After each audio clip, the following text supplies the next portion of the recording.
Hey, Wendy here. We're busily working away on our next season of Science Versus, which I'm really excited about. I'm excited to share it with you. It's going to be in your ears pretty soon. And to get you pumped, we wanted to do something a little special. So if you remember a few months back, we did this big survey of you, our listeners, where we asked you to pick your favorite all-time episodes of Science Versus. 1,600 people responded. Thank you so much. And so for the next few weeks, we're going to play those episodes, what we are calling the winners of the inaugural Science Versus Best Episode competition. Yes, bring in the sound effects. That's possibly too many sound effects. I don't know. Is it possible? It's an inaugural competition. We are kicking off this competition with the very contested drug category. So on Science Versus, we've done a lot of drugs. Episodes about drugs, from CBD to magic mushrooms to Adderall. It was a very tight race. And in fact, Adderall and magic mushrooms were basically neck and neck. But today, we're going to play magic mushrooms. We made this episode in 2020, and since then, the mushies bandwagon has only gained speed. Just this past year, more and more places have legalized access to the drug. Oregon has become the first state to issue a license for a magic mushroom therapy treatment center. Psychedelics will soon be used as medicine in Australia. In the city of Vancouver, buying magic mushrooms can be as easy as ordering your morning cup of coffee. So, should you get your next latte with a side of psilocybin? And what can these shrooms really do for things like depression or anxiety? A quick warning before we get started. On the show, we will be discussing depression, so please take care while you're listening. And if you are feeling depressed or you just want to talk to someone, we'll put some numbers that you can call or text in the show notes. Also, we'll give you a quick update on the people you hear from in this episode at the end. All right, let's jump in. This is the show that pits facts against pharmaceutical fungi.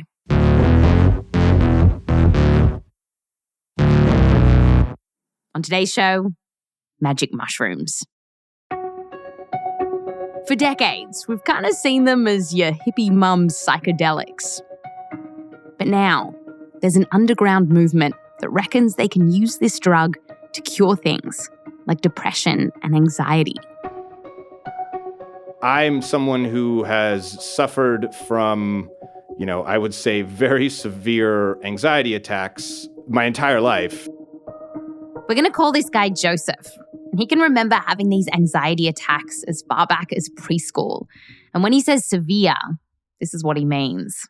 Stomach ache, queasiness, usually dry heaving or vomiting, a lot of tears, a lot of crying, and just, like the world's going to end. These anxiety attacks could sometimes go for days at a time. And Joseph grew up learning to deal with them. He fell in love, got married, had 2 kids. But then something happened that brought it all back.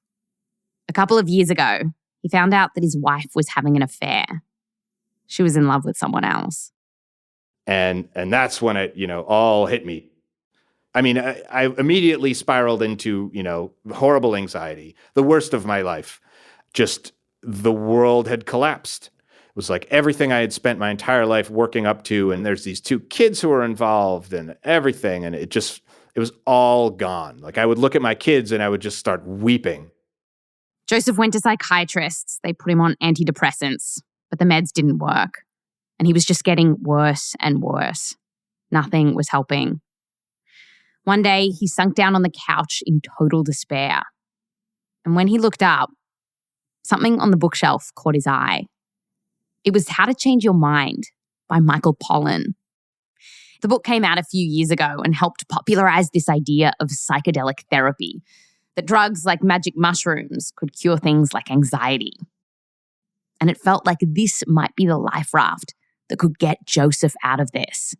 And I'm someone who's literally never, up until this point, had never taken or had any desire to take a psychedelic. But at a certain point reading the book, I knew without a doubt that this was going to be what I needed to do. But obviously, he couldn't just pop into CVS and grab some mushies off the shelf. The feds still list it as a Schedule I drug. It's right up there with heroin. And then, so what do you do next? I just started calling everyone I could think of. I literally opened up my contact list on my phone and going name by name and saying, is this someone who might know someone who knows someone who, has access to psychedelic, literally it was that. I mean, I called people I hadn't spoken to in years, weeping. Finally, Joseph reaches a guy who knows a guy. And this is how he meets someone who we'll call Mr. Shrooms. He's not a doctor, but he gives people magic mushrooms to help with stuff like their anxiety.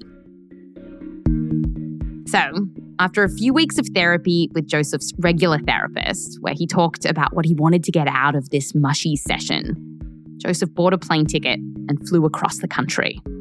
People were asking me, like, you don't know this guy. How could you trust him? He could be giving you poison. Who knows? And I said, you know what?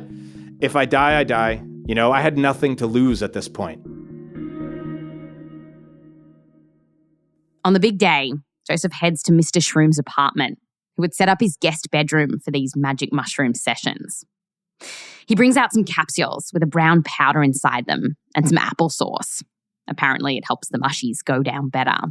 And I said, all right, so, we just open up one of these pills into applesauce? And he's like, oh, no, we opened 20 of them.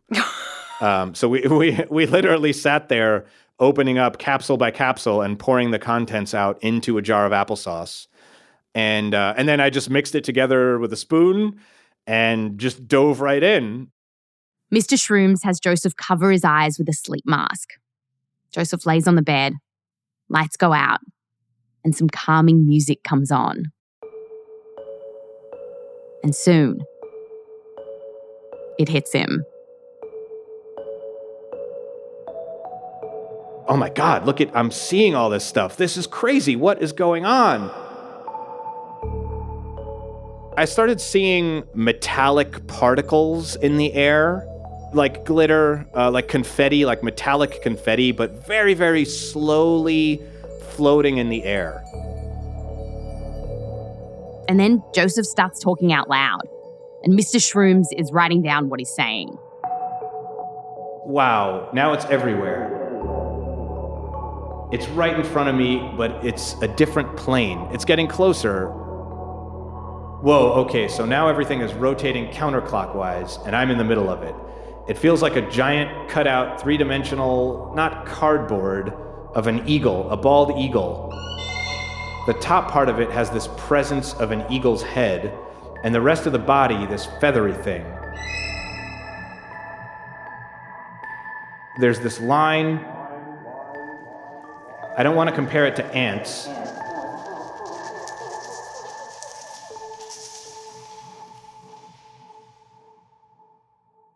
And through all of this, he started thinking about childhood memories and going through what had gone wrong with his wife. It was just me having a conversation with myself. And I was crying, in such copious amounts and in such an uncontrollable way. And I felt like my eyes were being pushed inside my head and were on fire, and so much mucus was coming out. It was like just this major, shedding of everything at that point. It hit me. There was a moment where I realized that I was done. After the whole experience, I knew that the anxiety was gone. Gone. It's been about 2 years since Joseph had that session. And while he's still going to a therapist, he says he hasn't had severe anxiety attacks since. No dry heaving or uncontrollable crying. I feel like I am cured. I feel like I am happier than I ever was before.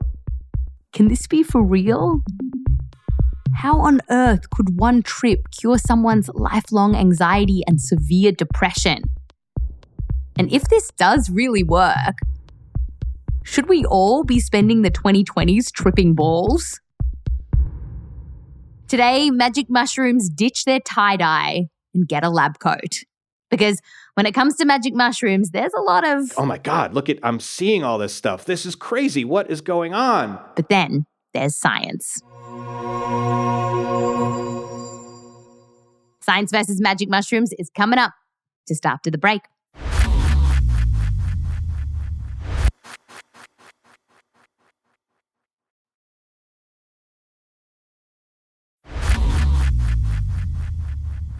Welcome back. So there's an underground and illegal movement where people are getting dosed up with magic mushrooms and saying they're having these amazing, life-altering experiences. And this whole idea, it didn't come out of nowhere.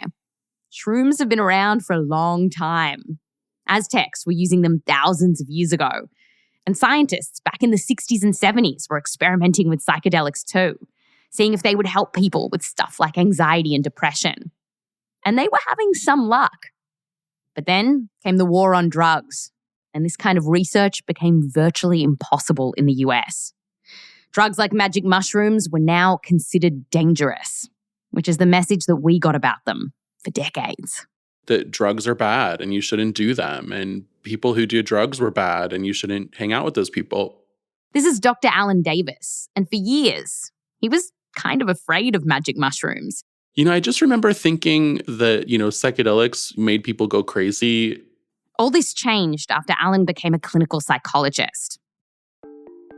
He helps people with stuff like depression, or tries to. Alan told us that a bunch of the treatments we have for depression just don't work for a lot of people, which is really frustrating for him. But then, in 2013, he went to a conference and someone talked about the potential of using the chemical in magic mushrooms that makes people trip. It's called psilocybin. And they said it was really helping some people with depression. And Alan was so inspired by what he heard that he decided to switch gears and study this full time. And back then, just a few years ago, this was very, very fringe. Yeah, it was a big moment. I had no idea how or if or when it was going to happen, but that's when I set it out as a goal for myself, that I wanted to find a way to make this path work for me. It was a big leap of faith. And Alan did make it work. Just this year, he published a landmark study into depression. So the depression trial that you did recently, can you tell me, like, a typical patient in that trial, what are they like? So the typical types of folks, they had been living with depression for a very, very long time, for decades, some of them 2 to 3 decades, and had tried a lot of different things. So a lot of them had been through several trials of antidepressants. They had had several different types of psychiatrists or psychotherapists, and they never, for most of them, never found a solution. He set up a clinical trial with 24 people to give them psilocybin. And before getting the pills, the patients do a bunch of therapy and talk a bit about their intentions, what they want to get out of their trip. And then we administer the psilocybin in a little bit of a kind of ceremonial fashion. It's like a really Marie Kondo moment that you're having. Yeah, it is a little bit like that. It's kind of like, thinking about what's going to spark joy in their day and trying to help them, connect with that. And then it's go time. From here, things are actually quite similar to what Joseph did. The patient lies down on a couch, eyes covered, music on. I'm imagining some Britney and Usher in there. Is that the right? There are times where I kind of wish there was some Britney and Usher. I don't think that there aren't any currently in the playlist. No, a lot of it is like orchestral and symphonic music, kind of from the classical era. And just like with Joseph, the patients end up taking a massive dose of this stuff, the so-called heroic dose. No applesauce, but the equivalent of around 5 grams of dried magic mushrooms. Yes, these are very powerful. So I think comparative to what people would get in a recreational environment, these are probably 2 to 3 times higher. Oh, wow.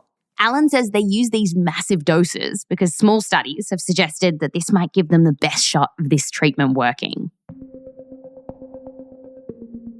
And Alan says that when people down this much psilocybin, they respond in all kinds of ways. Some people will have very visual, visceral experiences where they're completely immersed in a whole different world and landscape. And some people will have not any visual experience. It'll all be emotional or it'll be physical. We have some people who describe that they spent the entire day kind of feeling like the insides of their body were being reorganized and ground away. There's several experiences that I've had with folks where they'll kind of peek outside of the eye shades and look at you and they'll ask things like, what are you doing? Or what's going on with you? Like, this is weird, and I just say, you're right. This is kind of weird. Basically, Alan's team is just there to watch and make sure that everything goes okay. Right, so you're not talking to them about their depression in that moment. Exactly. And the therapy part of things will happen later. As Alan worked with more and more patients, he started to realize that this really might be working. And he kind of couldn't believe it. He remembers going home one night and I just started to cry. I think that the tears came because I realized that what was happening was so much more profound than the study. The study is an important piece of this puzzle, but the change that people were having in their lives, the experience of some of them having, it been decades since they last felt joy or connection or love in their life, that this wasn't at that point any longer just an experiment. It wasn't any longer just this project. It was changing people's lives. He ran the numbers a month later. And yeah, in these 24 people, it looked pretty great. Not everyone in the trial had a huge transformation, but almost 3/4 of the people felt a lot better. And more than half, so 13 people, said that their depression had gone. And remember, a lot of these people had tried other traditional stuff, sometimes for decades, and nothing else had worked. So even if our effect size was cut in half, we're still 2 times larger than the next best treatment. Oh, wow. However, it's not a magic bullet. There are people who did not improve or who only improved for a little while and then their depression came back. But our data is suggesting that it's an incredibly powerful treatment. Other small trials using psilocybin on depression are finding similar results. Like one study that looked at depression in around 50 cancer patients showed that 65% of them reported no depression around 6 months after the trial ended. So what could be happening here? Like, why is this helping? Well, Alan told us that sometimes the wild stuff that happens to people during these trips actually ends up helping them once they're out in the real world. Like one patient in his study, they'd been struggling with suicidal thoughts for years and had extreme anxiety, particularly about going to work. Deep into the trip, this patient said that they'd transformed into a powerful mythical creature. They became a dragon. They described flying to their job, very much a source of anxiety for them and fear. And as this dragon, they showed up and they immediately started eating all of the people at work and lighting everything on fire and destroying everything. And so flash forward a little bit to after the session day, they're back at work, they're starting to engage in their life again. And what was fascinating was they came in and said, I went to work the other day and I had zero anxiety. And we asked, well, how is that possible? What was work like? And they said, I went to work and it occurred to me, how can I be afraid or anxious of people that you can eat? But for some people, what happened in their trip didn't seem at all connected to the problem they were trying to solve. Some people in these studies just have awful, scary experiences. And yet, here's what's weird. Sometimes it still helps them. One researcher told us about a cancer patient who said they felt like they were in a trash can being kicked over and over again. But afterwards, they still ended up feeling better. So what on earth is going on here? What is this drug doing inside your mind? Your Brain on Drugs, coming up just after the break.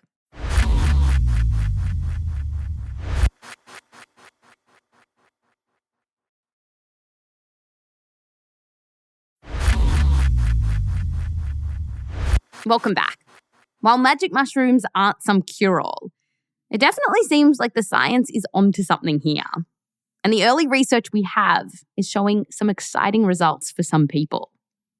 Now we want to know, what are these drugs doing inside your brain? So meet Dr. Katrin Preller. Hello. She's a neuropsychologist from Zurich University in Switzerland. And basically, Katrin gets people to take psilocybin and then pops them in an MRI to see what is going on in their brain. Have you ever been a subject in one of these studies? I have been participating in pilot studies, yes. Was it fun, though? Well, I would call it, it's certainly interesting, yes. I think that's the same. And one of the interesting things that she's found in her studies helps us explain why being on mushrooms makes you see all of these weird things. Okay, so normally when you're not high, you see things like an apple or your friend because your brain is organising all this information that it's gathering from around you. We receive input from our eyes, from our ears, from our skin, but also your emotions. So, Katrin's like, say you look up and see your friend across the park. You're seeing her because your brain took in all this information, the visual information about her face and her hat. Maybe you heard her say something. And the brain was like, oh yeah, that's totally Lydia. Usually we don't necessarily question or actually really notice it. But sometimes your brain messes up. You wave, you go closer, and you realise, whoopa, that's not Lydia at all. Your brain got some information, but interpreted it wrong. So, under normal, everyday circumstances, this kind of thing can happen. But then, when you throw shrooms into the mix, this interpreting pretty much goes haywire. So maybe all of a sudden, the people are upside down or they have green faces because the way the different parts of the picture are put together is just very different. Your brain isn't just mixing up Lydia for some rando anymore. Lots of stuff is getting jumbled up in there. Your shroomy brain is now organising information in a totally new way. In fact, researchers found that the part of the brain responsible for directing traffic kind of relaxes. And that means it becomes a bit of a free-for-all in there.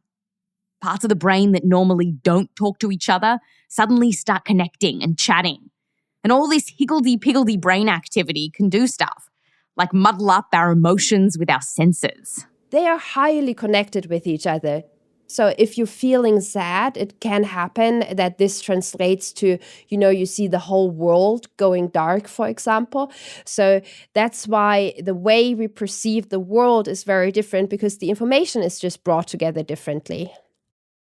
But none of this explains why tripping might help some people with depression. So what's up with that? Katrin told us about one idea here. It showed up in a small study that she did that came out 5 years ago. For this, she gave people a placebo or psilocybin, popped them in an MRI. Sounds like a recipe for a very bad trip. Most people feel really comfortable in there. So sometimes when, the scan is over and we ask them to get out again, they're like, oh no, I really would like to stay a little bit longer. Wow. It's just so cozy in here. And while they're cozying up in there, the real experiment begins. Katrin shows them pictures that are designed to get an emotional reaction. Let's say a shark, a spider, or a gun. They can also be just people who look very sad. And she found that something curious was happening in a particular area of the brain, the amygdala. This part of the brain is linked to fear and sadness. And normally, when you show people pictures of stuff like spiders or guns, their amygdala lights up. But when they were on psilocybin, that reaction is just not there anymore. So the amygdala is not as reactive anymore. It's not clear why some people still have bad, scary trips. But at least in the lab, Katrin is seeing these chilled out amygdalas. And another paper found the same thing. And she told us that all of this might be a clue as to why shrooms could help some people with depression. And here's why. Having a hyperactive amygdala is linked to depression. So maybe psilocybin is sort of calming this area of the brain down a little. Okay, so far so good. But recently, something threw a bit of a wrench into this idea. So some people in these clinical trials seem to feel better long after they take psilocybin. But just this year, a study came out showing that these changes to the amygdala, they don't last long. In fact, they were gone after a month, which suggests that something else must be going on here too. Yeah, and I think that's really where the exciting part of this work lies. You know, you're still seeing changes in the way that the brain works. This is Garcia-Romeu, a psychologist at Johns Hopkins University. And he told us another idea that's brewing about why psychedelics like psilocybin might help people for so long. And that's because, perhaps, this drug is rewiring people's brains. Here's the idea.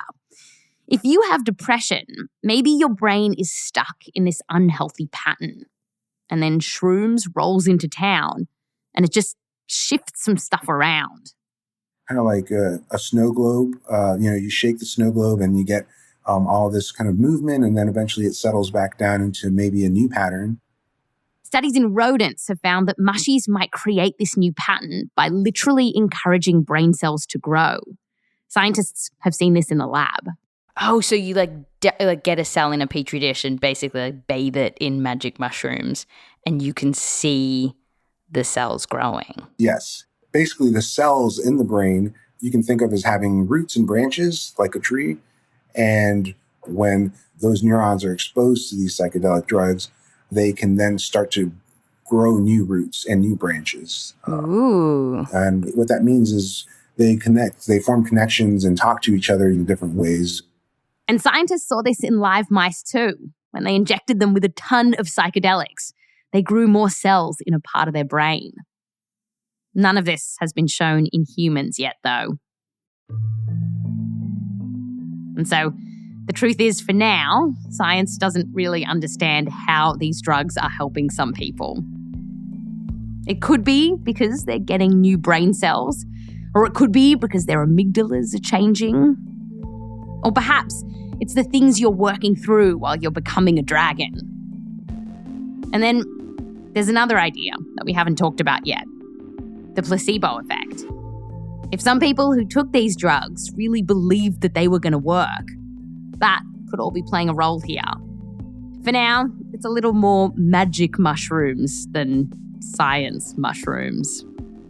And the best we can say is that taking all these shrooms kind of shakes up your brain, giving it a chance to reset.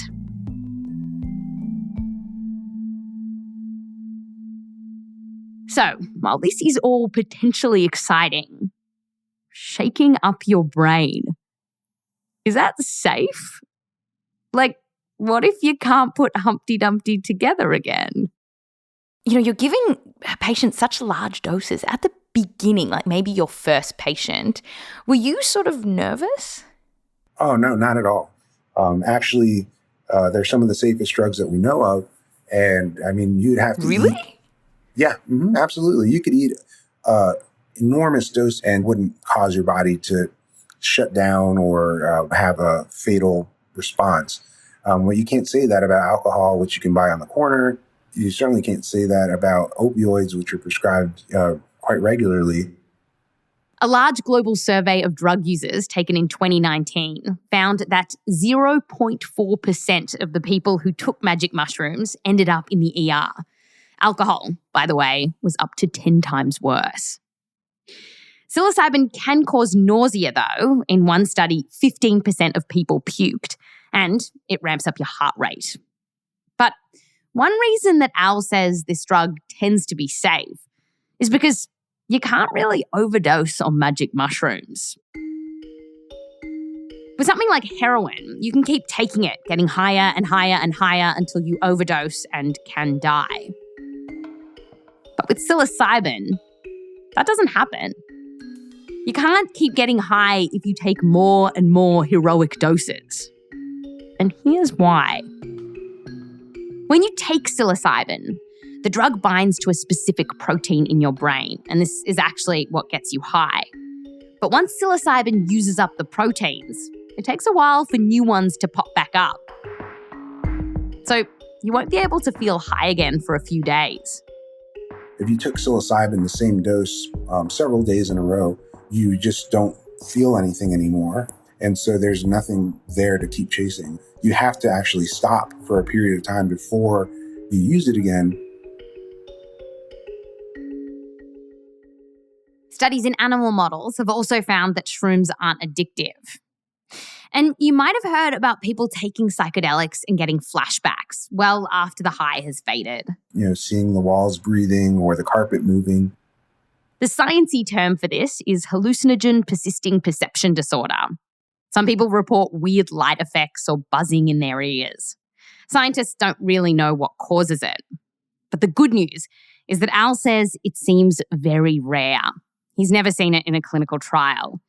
And out in the real world, a survey of more than 1,300 people who had had a bad trip on shrooms found that only 2 reported having weird visual or auditory hallucinations. That's 2 out of more than 1,000 people. So yeah, it's rare.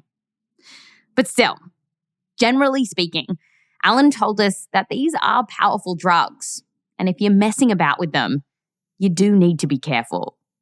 There are people out there who have very significant and serious psychological reactions to taking psychedelics in uncontrolled settings. And so I don't want to overstate that because, it's few people. However, those concerns are real. And for now, scientists are being really picky about who's going in their studies. Like Alan's not giving heroic doses of psilocybin to people with heart problems or with a history of schizophrenia or bipolar disorder. So that means we don't know how well shrooms might work for those people or if some folks should actually stay away from this drug. But still, these drugs are getting some serious traction. The science is mushrooming. These days, scientists are seeing if psilocybin can treat not just depression and anxiety, but also addiction, OCD, anorexia, and migraines. Recently, the FDA gave 2 companies the green light to make psilocybin-based drugs for depression. And in Oregon, they legalized psilocybin therapy. And while this is no miracle cure and it's not going to work for everyone, Alan says for so long, the field of treating depression has been in a bit of a rut. But suddenly, things are looking up. It's one of the things that makes me, so hopeful. So much of my clinical training took place in places where there wasn't that sense of hope, where the treatments were trying to help people in that way, but not inspiring that immense amount of change. And so to see that as a therapist was something that is, I'll be very grateful for the rest of my life. That's Science Versus. It's been a few years since this episode first aired, and we have some updates. Both Katrin and Alan have launched a bunch of new clinical trials into magic mushrooms. Alan says that overall the field is rapidly advancing. As for Joseph says that he's been doing good and that the session he did still impacts his life today. Also, since our episode on magic mushrooms came out, we've learned that there have been some concerns around sexual misconduct in the underground and unregulated psychedelic therapy community. Alan says that if you are thinking of trying this, please wait until there is legal access to this treatment following FDA approval. This episode had 117 citations in it. To go see them in all their glory, just go to our show notes. There's a link to the transcript. You can click on it and see them all there. While you are looking at our show notes, you'll also see our credits. Next week on the show, the winner to our best wellness and diet episode. If you miss me while we are gone for the week, find me on TikTok. I'm at Wendy Zukerman. Science Versus is a Spotify Studios original. Listen for free on Spotify or wherever you get your podcasts. But if you are listening on Spotify, then follow us and also click on the bell icon. There's this little bell, and if you tap it, you'll get notifications when new episodes come out. I'm Wendy Zukerman. Fact you next time.